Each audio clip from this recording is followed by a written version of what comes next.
segment of pointing out the obvious. We call it Point versus Counterpoint. It's where I, Patrick Russell, EA, will choose a topic, and my venerable co-host, Blake Parker, will lay out his conservative talking points in what I can only academically categorize as mumbo jumbo, and then I will bring the conversation back down to earth with a sensible counterpoint. All right, Blaine, you're a right-wing political consultant, but not just a talking head, a real operative in the war that rages in our country for the rule of law. Blaine, you're here to explain, if you can. Too easy. Right-wing spin. All right, today's topic is vax or not to vax. The question of whether an employer should be able to require employees to get vaccinated in the workplace has surfaced with an unlikely candidate.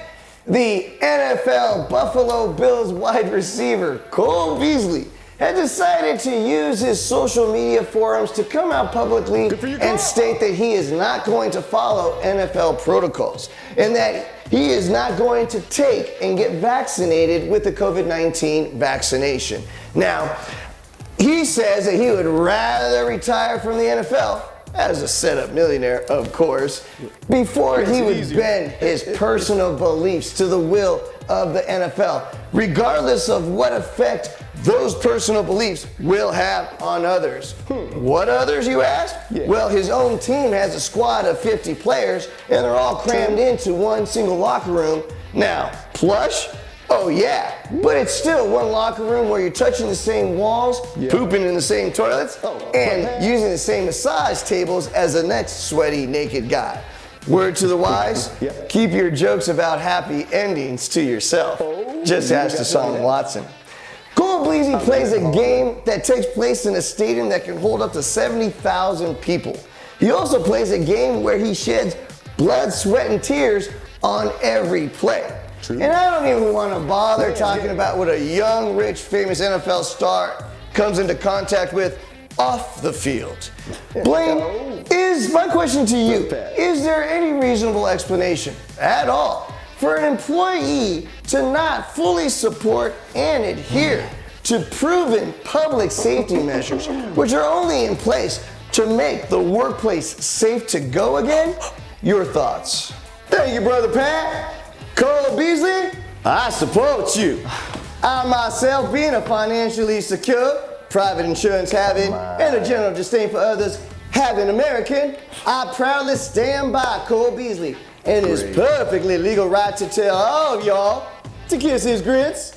Cole Beasley has the best body money can buy, and he has high confidence that his privately paid doctor will have access to the best treatments and medicines should he need it. I'm sure. So you don't have to worry about Cole Beasley. Him and his Cadillac medical plan will get through this pandemic just fine. Right. So be like Cole Beasley.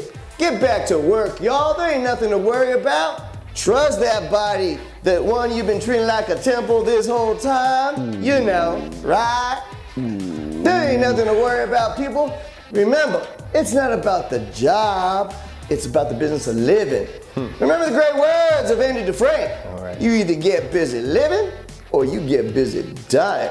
God bless. Thank you, Blaine. That's about as honest an answer as anybody could have given me. And I think that everything that's wrong with that statement is clear as day. Cole Beasley, it's not about you, motherfucker. It's about being your brother's keeper, right? Cole Beasley is using his public social media forum at the expense of others. Yes, Cole Beasley has a very strong body. The kind of body that the side effects of a COVID-19 vaccination chances drop down into the tiny, silly decimal numbers. Cole Beasley, for better or for worse, people look up to celebrities like NFL stars and model their behaviors after them. It's human nature. It's even called modeling. Charles Barkley once famously said, "I'm not a role model." Yes you are, Chuck.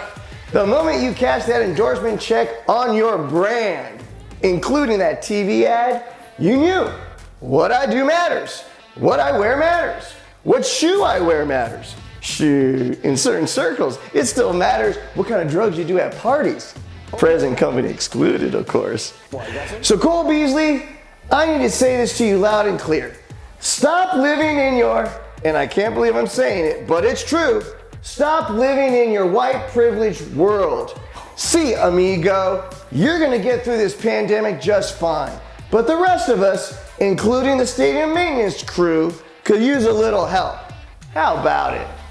All right, everybody, please use the comments below and let us know who you think won the argument du jour. Thanks, everybody. See you soon.